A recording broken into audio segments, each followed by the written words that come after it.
নামাজের মধ্যে আমরা যে সালাম ফিরাই, আমাদের দেশীয় ক্ষেত্রে আমরা দেখি সালাম ফিরানোর আমাদের অনেকগুলো পদ্ধতি আছে। ৩-৪টা পদ্ধতি তো আমরাই দেখতে পাই। একটা সালাম আছে আমাদের, মনে করেন যে আসসালামু আলাইকুম রহমতুল্লাহ, এই এক ধরনের পদ্ধতি আছে। তারপর আরেকটা পদ্ধতি আছে, মনে করেন আসসালামু আলাইকুম ওয়া রাহমাতুল্লাহ, এরম পদ্ধতি আছে।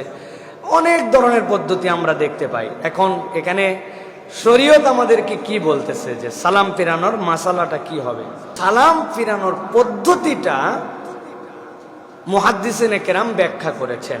বিশেষ করে ইমাম নববী রহমতুল্লাহ আলাইহি বলেছেন, ইয়াবদাউস সালাম, সালামটা শুরু হবে কিভাবে? মুস্তাকবিলুল কিবলা, কিবলার দিক থেকেই আপনার সালাম শুরু হবে। মানে আপনি সালামের জন্য যখন নামাজ শেষ করবেন, আপনার স্টার্টিংটা মুখটা কিবলার দিকে থাকবে।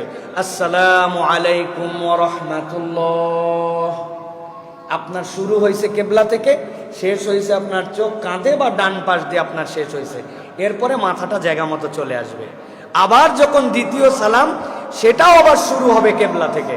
আসসালামু আলাইকুম ওয়া রাহমাতুল্লাহ দিয়ে আপনার শেষ হলো। কিন্তু আমরা অনেক সময় আসসালামু আলাইকুম রহমতুল্লাহ বলে এখানে থেকে গেলাম, পরের সালাম আবার আসসালামু আলাইকুম রহমতুল্লাহ। হবে না যে তা না, কিন্তু পদ্ধতিটা যে কেবলার দিক থেকে শুরু শেষ, আবার মুখ রিটার্ন আসবে এই জায়গায়, কেবলার দিক থেকে শেষ, আপনার সালাম শেষ হবে। এইভাবে যদি আমরা সালাম ফিরাই, তাহলে আমাদের সালামটা সবচেয়ে সুন্দর এবং সবচেয়ে বিশুদ্ধ হবে। এইভাবে আমাদের জন্য সালাম ফিরাতে হবে। সাথে সাথে মনে রাখতে হবে, নামাজের বিশ্লেষণ যদি দেখেন, পুরা নামাজে আমাদের সর্ব অঙ্গই কেবলার দিকে থাকে। হাত, নখ, আঙুল, চোখ, কান, ইভেন পায়ের পাতা। আপনি যখন সিজদায় যান, আপনি এরকম করে ভাঁজ করে দেন না নখের মাথা, ওই নখটাও উল্টা দিক হয়ে কেবলামুখী থাকে। অতএব আমাদের কেবলার দিকে রাখতে হবে। আর সদর হচ্ছে কেবলার জন্য শর্ত।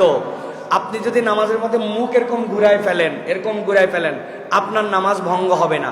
কিন্তু আপনি যদি হাত ভাঙো, তো আপনার সদর, আপনার কেবলার দিক থেকে 60 ডিগ্রির বেশি যদি আপনার বুক ঘুরে যায়, আপনার নামাজ ফাসেদ হয়ে যাবে।